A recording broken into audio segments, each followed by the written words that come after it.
going to come that the invasion would occur. But it turns out that the D-Day invasion at first was actually aborted.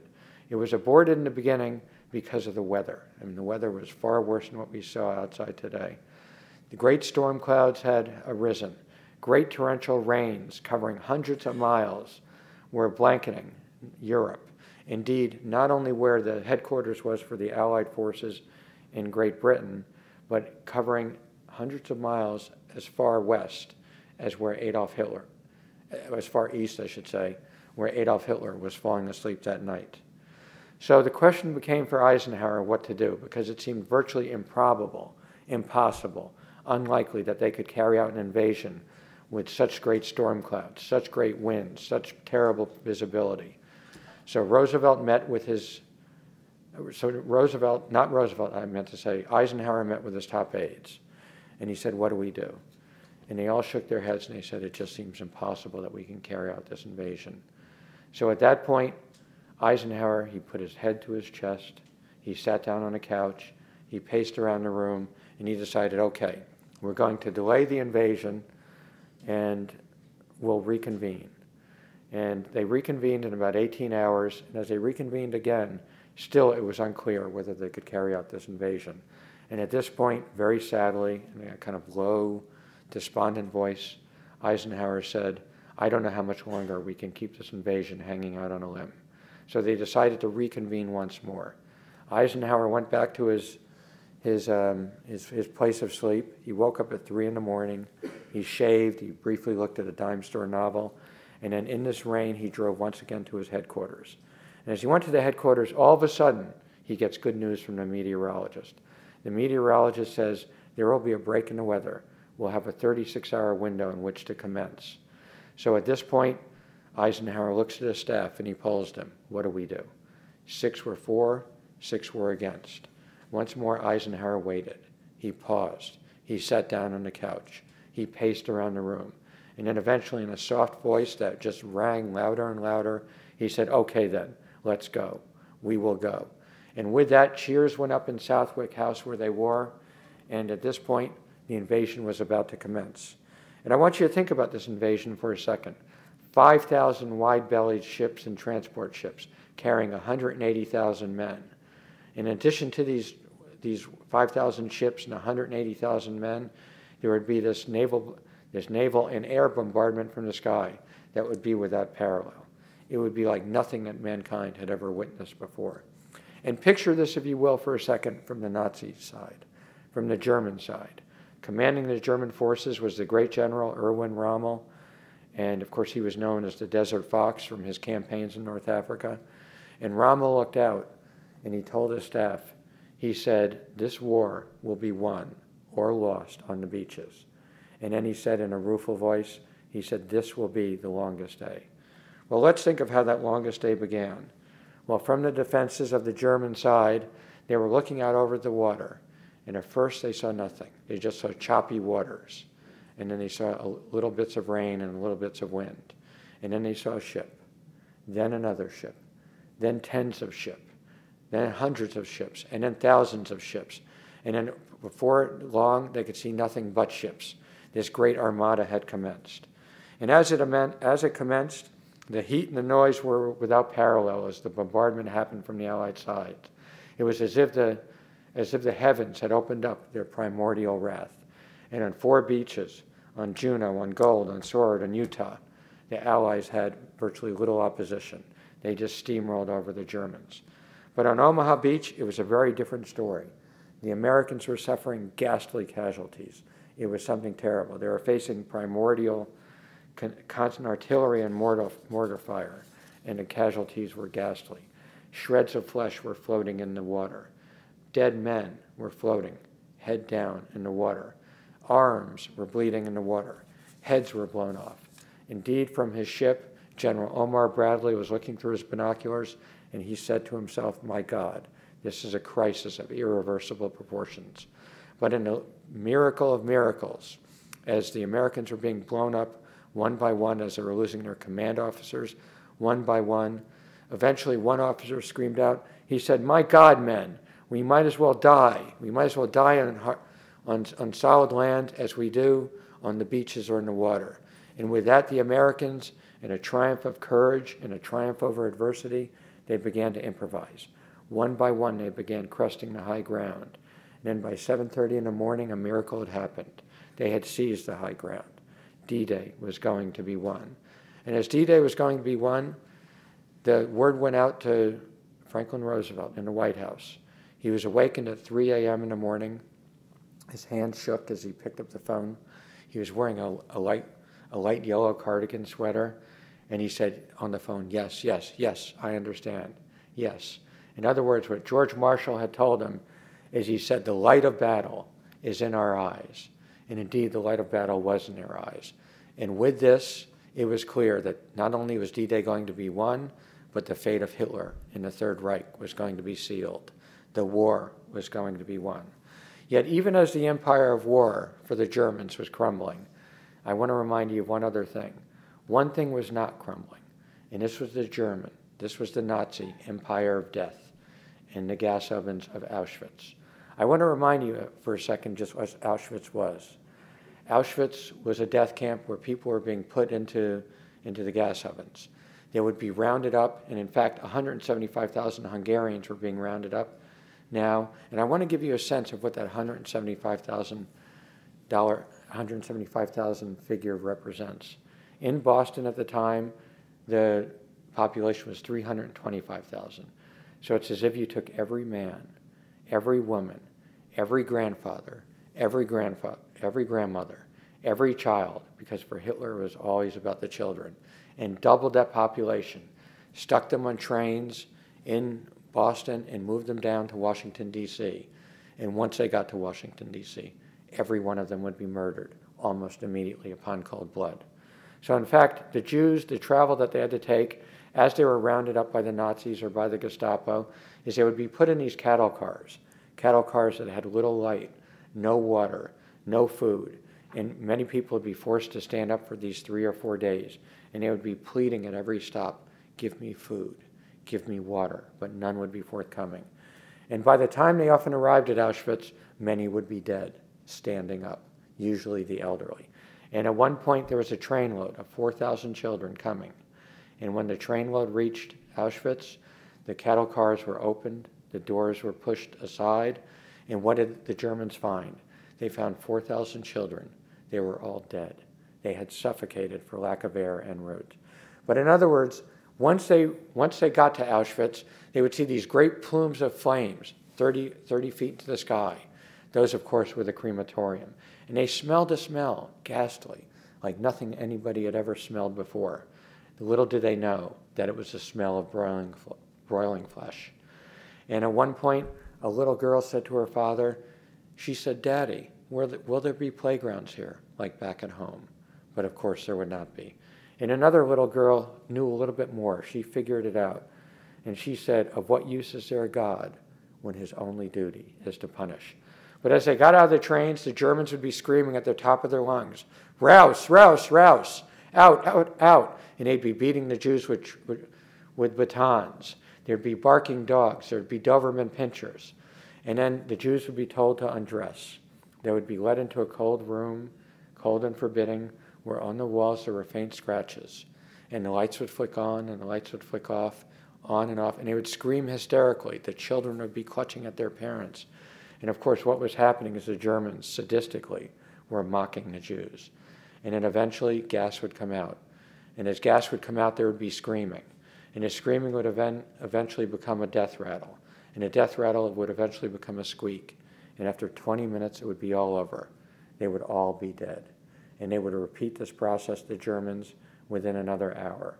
And then within another hour, these Jews would be nothing but ashes and dust. And let me give you a sense of the figure of the number of Jews being gassed just in each round, some 2,500.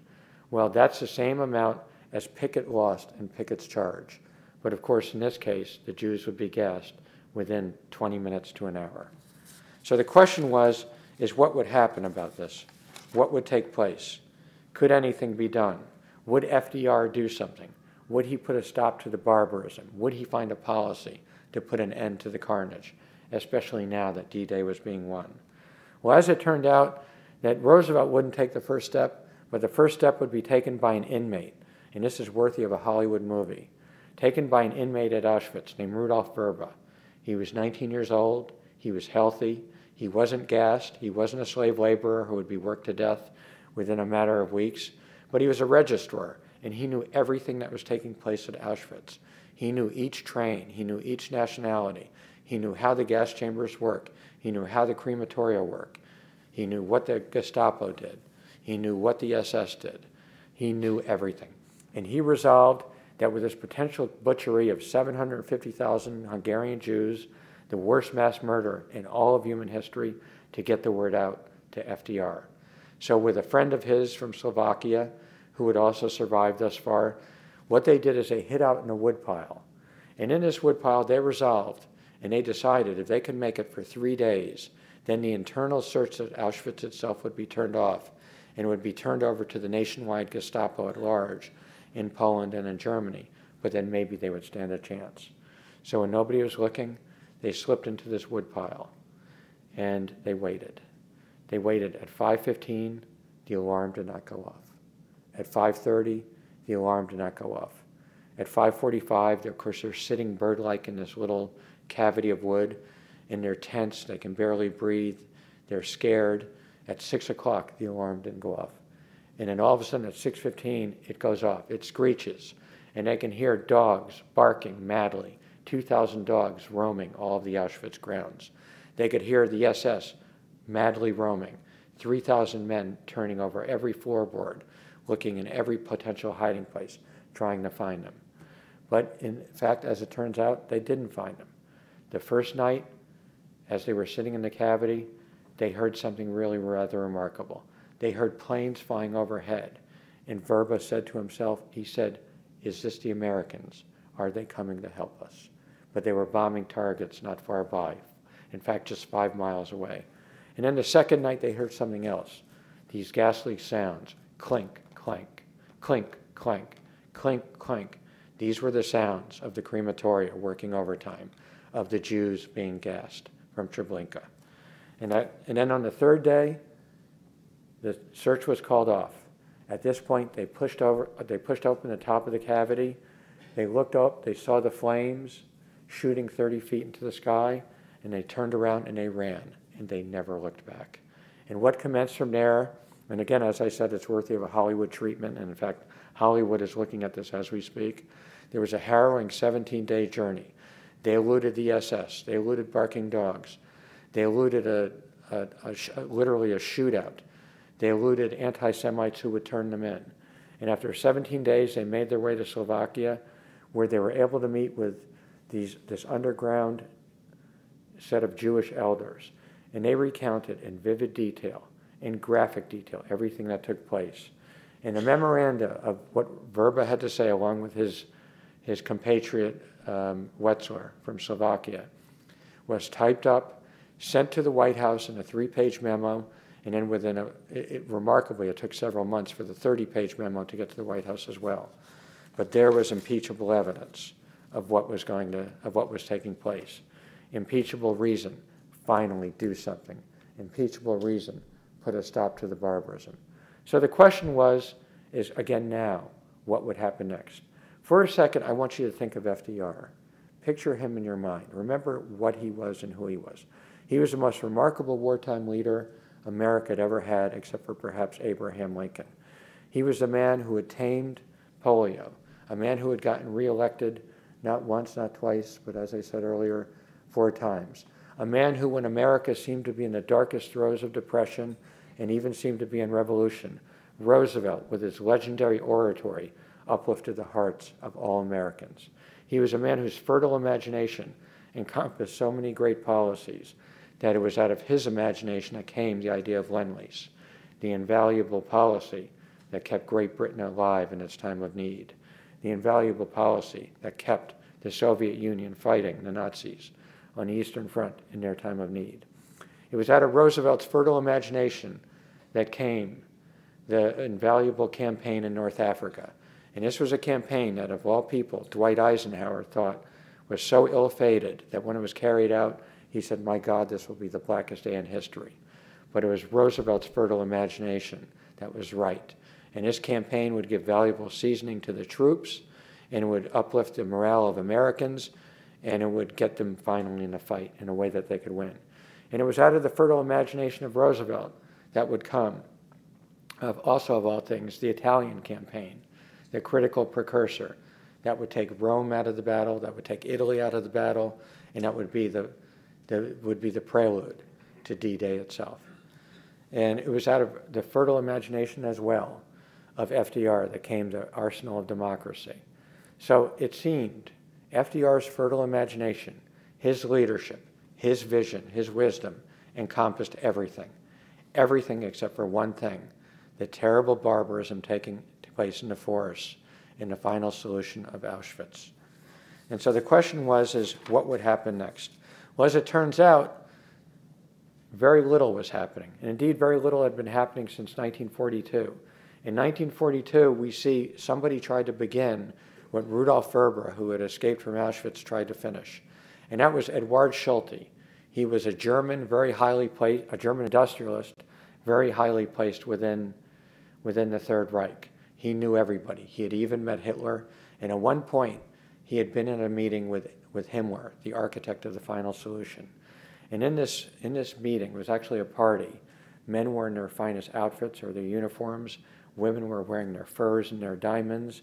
And then all of a sudden, in whispers, Schulte heard Himmler talking about something, which he called the final solution, which he said was the attempt to design, to systematically wipe off the face of Europe, if not the world, every single human Jew who existed.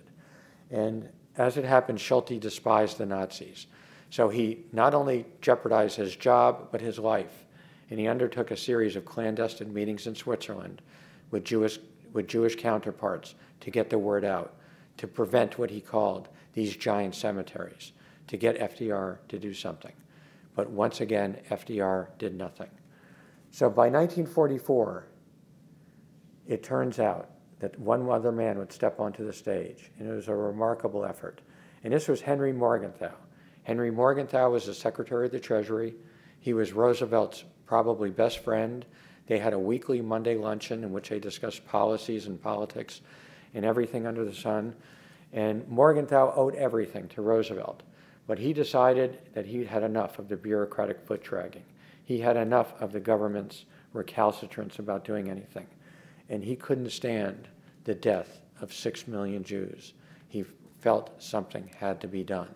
So what he did was his department would write the most hard-hitting memo ever written to a president in this nation's history. And think about it. It's going to the greatest humanitarian probably America's ever seen outside of Lincoln, and that's FDR. And in this memo, it talked about the government's acquiescence in the murder of the Jews. Imagine that. The government's acquiescence in the murder of the Jews. This charge levied against Roosevelt by his own Secretary of the Treasury. And Roosevelt was very shaken by this. Again, he was sick. He had this hacking cough. He had a fever. But he immediately called Morgenthau into his office. And actually, they didn't meet in the office. They met in the second floor Oval Office outside of Roosevelt's bedroom. And immediately, what Roosevelt decided to do upon Morgenthau's urging was to set up something called the War Refugee Board, the sole intent which was designed to help out the beleaguered Jews who were dying in one death camp after another. But the question was this too little or was it too late? And indeed, millions of cases, it was clearly too late. And then what happened at this time as well was a profound debate that took place. And the question arose, why not bomb? Why not bomb the train tracks to Auschwitz? And why not bomb the dreaded camp, the death camp of Auschwitz itself, particularly now that they knew everything about it, where it was, and what it did? Yet, as it turns out, the War Department, John McCloy, one of the legendary wise men, he in fact had been responsible for the interning of the Japanese. Well, John McCloy got the proposals for bombing Auschwitz, and he said no to it. And why did he say no?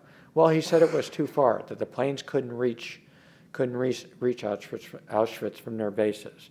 But in fact, that was not true at all, because routinely for months now, American bombers had been flying over and above and around Auschwitz for some 4 months, bombing systematic targets as part of the oil war to degrade the Nazi war machine. And then it was also said, well, we can't do it by McCloy because it will divert invaluable resources. But I want you to think about this for a second, because shortly before that, it turns out in Warsaw, the Polish Home Army, rose up against their Nazi masters. And in bitter fighting over a period of weeks, they did everything they could to bloody them and beat them. And Churchill was desperate at this point to help them out. And he pleaded with Roosevelt, let's do something. But Roosevelt didn't need much pleading because he was running for re-election and he wanted the Polish vote. But there was one other thing Roosevelt wanted to do. He wanted to help out the Polish Home Army to say, we stand shoulder to shoulder with them in their time of need. And he did this with 107 flying fortresses, which airlifted food and material and weapons to them. And he did this in spite of the fact that it was clear the Poles were going to be cut to pieces by the Germans no matter what they did. But he did it because he wanted to make that statement to the world. We stand with them in their time of need. But the question arose, if we stood with the Poles in their time of need, why couldn't we stand with the Jews in their time of need? And then what about Churchill? Well, Churchill, when he got the idea about bombing Auschwitz, he immediately said, this was the greatest crime that mankind has ever witnessed in the history of all recorded eras. And he said, bomb them and get everything out of my name if you can. But without the collaboration and the cooperation of the Americans, it never happened. And then it was also said by McCloy 2 other things. He said, if we bomb, it will lead the Germans, will lead the Nazis to be even more vindictive. Ask yourself, what could be even more vindictive than the systematic killing and the gassing of 6 million Jews?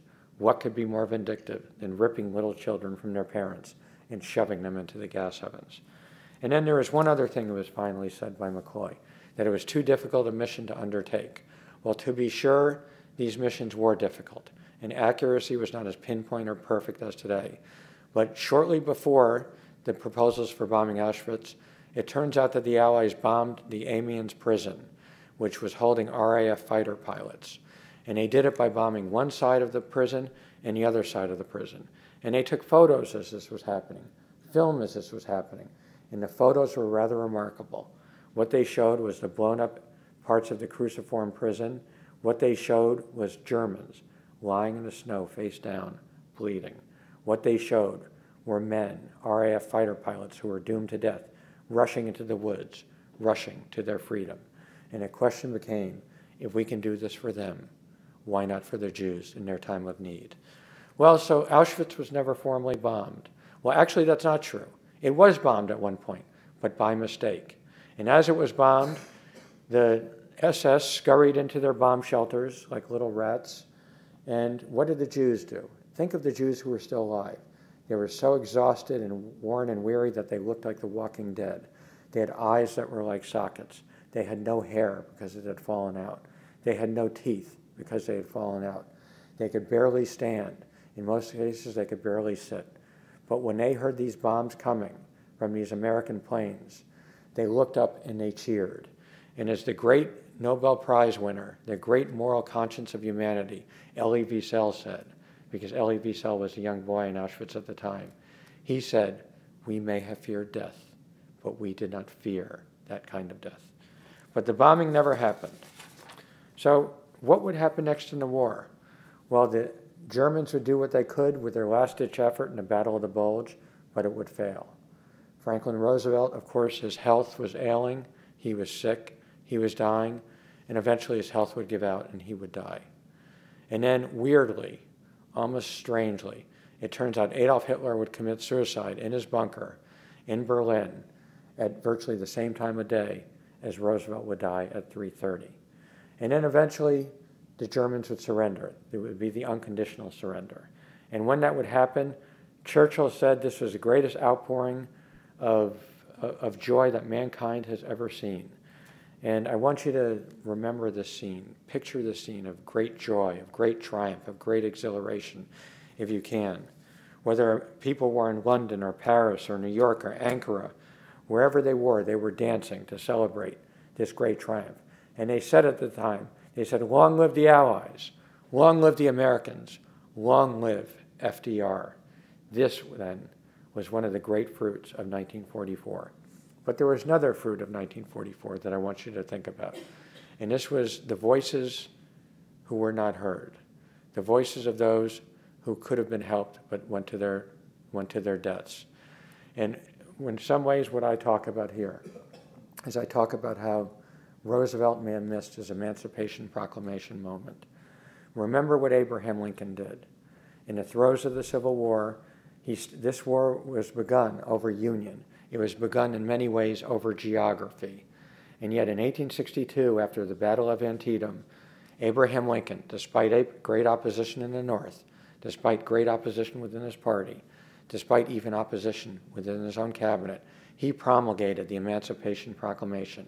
And he turned a war that was about geography into a war over human liberation, into a war for freedom, into a war for human dignity. And Roosevelt yet never quite did this. He could never quite see beyond the exigencies of winning the war itself and in his great dream of the United Nations. So what is 1944? 1944 is several intertwined stories. It is a story of great triumph. It is a story of FDR's magnificent triumph on the field of battle. It is a story of defeating one of the worst regimes in history, the Nazi Third Reich. It is a story of leadership and of FDR's decisions made. But 1944 is also another story, an intertwined parallel story. It's a story not of decisions made, but of decisions not made. It's a story of pathos. 1944 is one of the most exhilarating years the world has ever seen, but it is also one of the saddest. Thank you very much.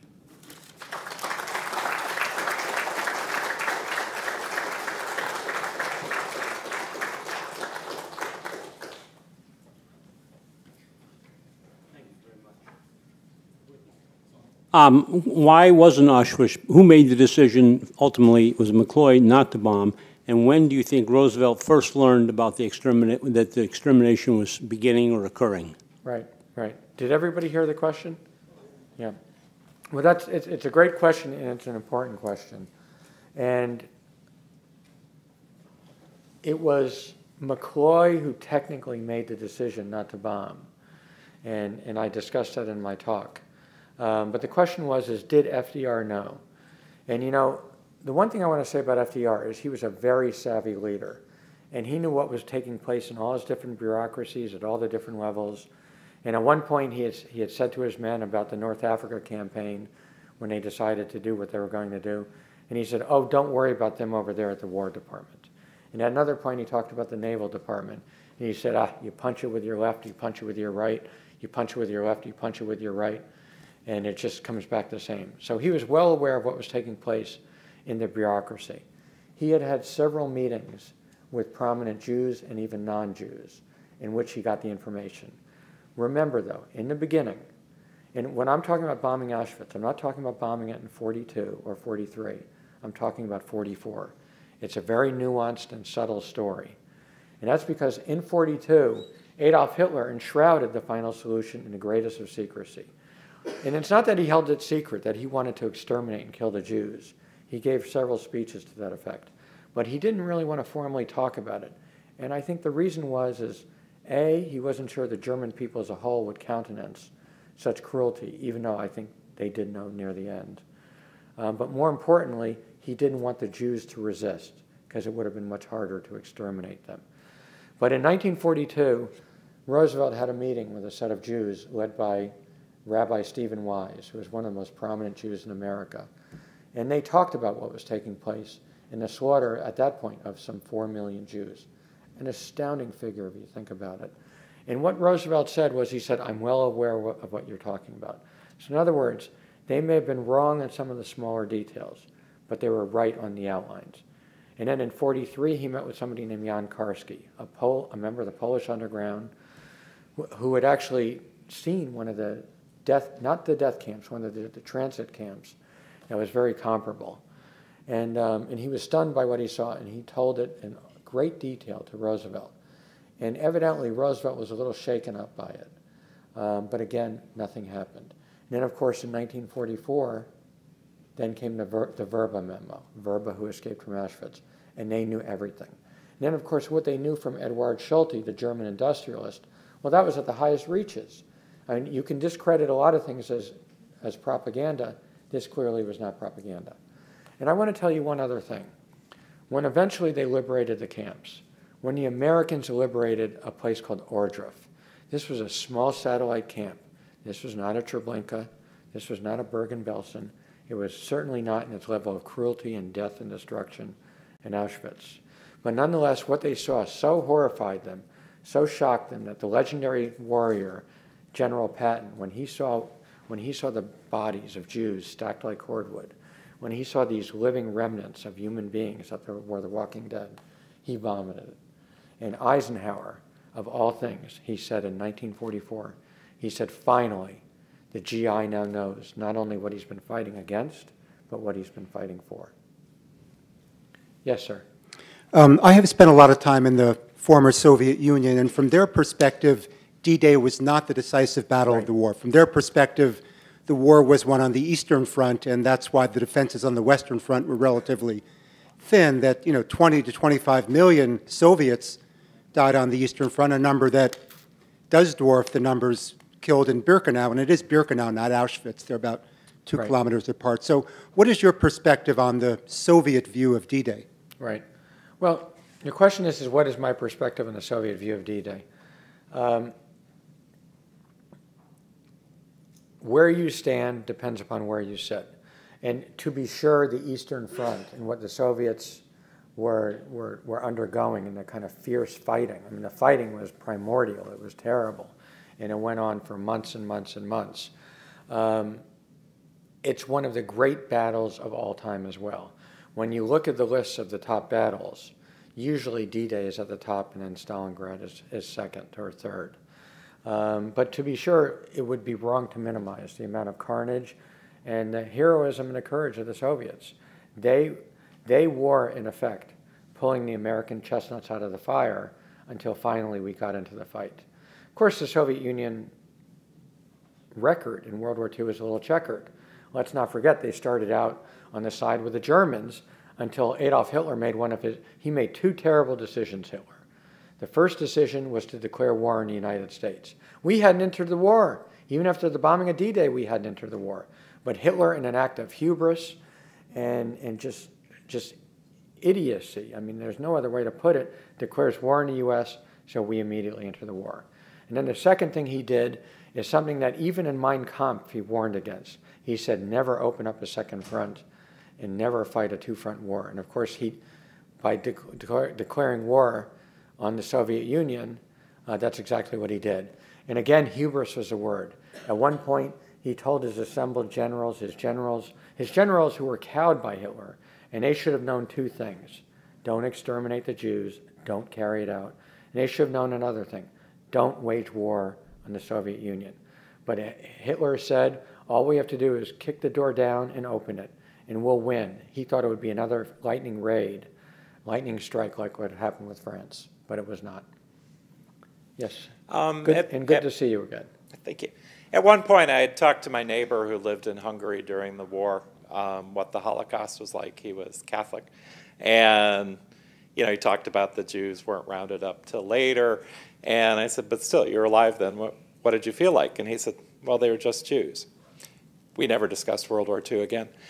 The question of the Soviet Union, they liberated most of the camps, right? They liberated Auschwitz. What was how did they feel about the camps? Obviously, they had the Warsaw Uprising where they had done some bad things too, but were they pushing to liberate the camps? Did they make it up? Did they use it as propaganda value? Was it mentioned at all, or was it just... When the Soviets liberated Auschwitz, and remember, the Allies were moving as quickly as they could from the West, but the Soviets were moving as quickly as they could from the East. And the Germans feared the Americans. They feared the Brits. They feared the Canadians. But boy, did they really fear the Soviets. Because the kind of battles that they had waged with the Soviets where they torched things, where it was just a level of carnage that was rarely ever witnessed in battle. And they thought of the Jews as being subhuman bacterium, but only second to that, they thought of the Soviets as being subhuman. But they knew that the Soviets were going to exact revenge. And that's why when the Soviets were making their way into Berlin, Hitler was not going to be captured. That's why he committed suicide. When they opened up Auschwitz, they took film footage of everything. They recorded everything. They logged in everything. But they didn't have the same kind of emotional reaction, and I think this is probably cultural more than anything else, that the West did. When we liberated the camps that we did, not only did we film it, not only did we take photos, not only did we make the Germans, at Ohrdruf, what we did is we made the Germans walk through the camp one by one by one. And at one point, one of the Germans began laughing. And so they made them walk through again and again and again. And what happened the next day? Well, the mayor of the town and his wife committed suicide. But there were two different reactions. In the West, again, as I said, Eisenhower said, now we finally know what we've been fighting for and what we've been fighting against. In the East, Stalin, no stranger to butchery himself, didn't have quite the same reaction. And interestingly enough, in one of their summits, not at the Tehran summit, where they didn't discuss the Jews at all, they should have, one would have thought, that this is such a great the defining moral tragedy of our times, and they didn't discuss it at all. But at Yalta when they met, and of course at Yalta, Roosevelt was really dying. I mean, he had very little time left to live. At one point they talked about Palestine, and Roosevelt said, well, maybe we can help the Jews go to Palestine. And Stalin sort of shook his head nonchalantly and said, well, we tried to resettle the Jews, and that didn't work very well. They were much more anti-Semitic in the Soviet Union than certainly in the United States. Yes, sir. A follow-up. Why didn't Roosevelt do anything? It's a great question. And it's a question to which we don't have a clear answer. What I do more than anything else is, when I wrote this book, I wanted to tell this profound, this riveting, this remarkable intertwined story of military triumph on one hand and the sadness of the Holocaust on the other, all happening at the same time, along with the dying Roosevelt. If I were to provide an explanation, and I can't say it with 100% certainty, but I think I can say it with some certainty, we know several things. We know that Roosevelt was very sick, and I think within his frail body, within his dying body, he could only encompass so much physical energy and mental energy. And his word at the time was always the following. He said, the best way to help the Jews is by winning the war as quickly as possible. But of course, as the nation put it at the time very eloquently, they said, yes, if there are any Jews left living. And the other thing that could be said is that Roosevelt had fixed on his post-war dream. And his post-war dream was that of the United Nations. And he wanted that established more than anything. And I think between his health, between his desire to win the war, and between his desire to see the United Nations, he just didn't have a space, not only within his head, but I'm sad to say this, within his heart, to help out the Jews. And one other thing, Roosevelt, he was a cool and cold and calculating politician. He was a warm-hearted man, to be sure, a feast of a character. Every day he had his cocktail hour where he mixed the drinks, and he was a raconteur who just charmed everyone. And certainly the American people looked at Roosevelt, and they thought, in Roosevelt, they have a friend. Roosevelt couldn't walk into a crowd, but he could reach into a crowd with his hands. And he made every American feel special. But for some odd reason, this man, this great president, this wartime leader rivaled only by Lincoln, this great humanitarian, when confronted with the defining humanitarian crisis of our times, he somehow flinched. And that remains one of history's great puzzles. Yes, sir. So I've read your book, and it's just riveting, and I would recommend it to anybody. Thank it's you. just terrific. Whatever happened to Rudolf Verda, the Slovakian Jew who escaped Auschwitz? He's an amazing man. He went to Canada and became a professor and lived a long and productive and fruitful life. And, you know, Verba was really, and I think this is why Hollywood is looking at this. I mean, he's not your average person. I mean, you got to Auschwitz, two things happened. One, you had a Nazi doctor saying, you had Nazi doctors on the platform saying, you to the right, you to the left, you to the right, you to the left. And if you went one direction, you went to the gas chambers. You were dead within an hour and a half. If you went to the other direction, you were a slave laborer, and you were usually dead within a matter of months. And Verba was so charming, so healthy, so resourceful, that's the word, that he kind of knew everything and everyone, and he was like a cat with 9 lives, and he'd used up every one of them. And that's why he was able to figure out a way to, I mean, he had several escape plans with other people, and every time he somehow figured out this was not the time to go, and the other people tried to escape, and they ended up dead. But Verba, thanks to Verba, we know the full story, not only of what happened in Auschwitz, but the attempt to get the word to Roosevelt, do something. And I think it's in the book where you relate a conversation that somebody had with Elie Wiesel afterwards and asked the question, I think the question was, did Roosevelt do enough? And Wiesel said, that's a conversation for later, or we... Yeah, this was I went to a small little dinner party, a very eclectic dinner party, and it had, of all people, Martha Stewart, Mike Wallace, the great late Irish writer, Frank McCourt, and then Elie Wiesel. And I asked Elie about this, and he said that's a very long and involved discussion. I mean, it's something that, you know, Elie Wiesel is one of the great moral consciences of mankind, and he was there at Auschwitz, and he, more than anyone else I can think of, has borne witness to the terrible cruelties that mankind is able to wreak. And his word and his message is Auschwitz is a signal and a symbol, not only for what happened so terribly in World War II to the Jews, but it's a question of what about today when we see these terrible crises? You know, on the lips of the Americans, on the lips of the Jews at Auschwitz, when they heard these planes flying overhead, is they always had the same sad refrain. And it's a refrain that we see today around the world when there are these crises. And it's, when will the Allies come? When will the Americans come? Yes, ma'am. I mean, there's another moral crisis that he didn't do very much about, and that's the status of the African-American troops in the war.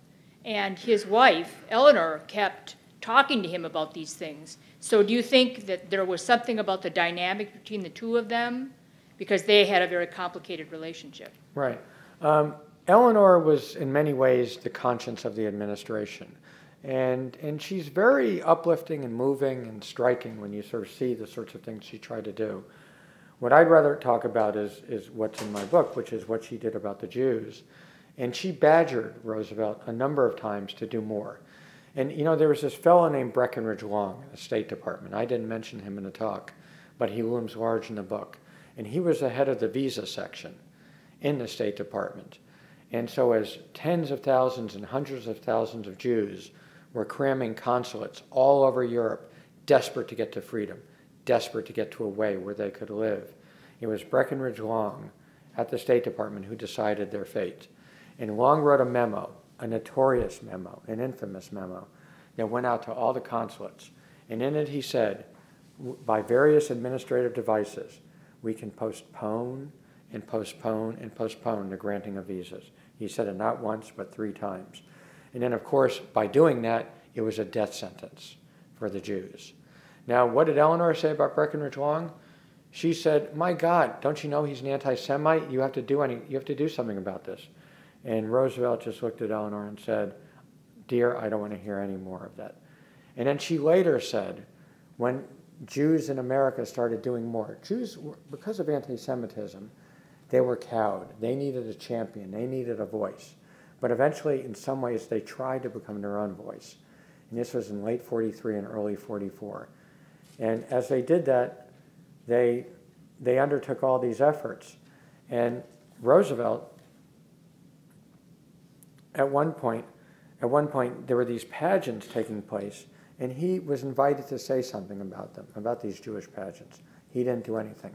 But Eleanor wrote a column at the time, in her famous column, and she said the failure of the administration to do something to help the Jews was her greatest regret. So it's interesting to see the dynamic between the two of them. Anyone else? I think that's it. Thank you very much, guys. Thank you for coming.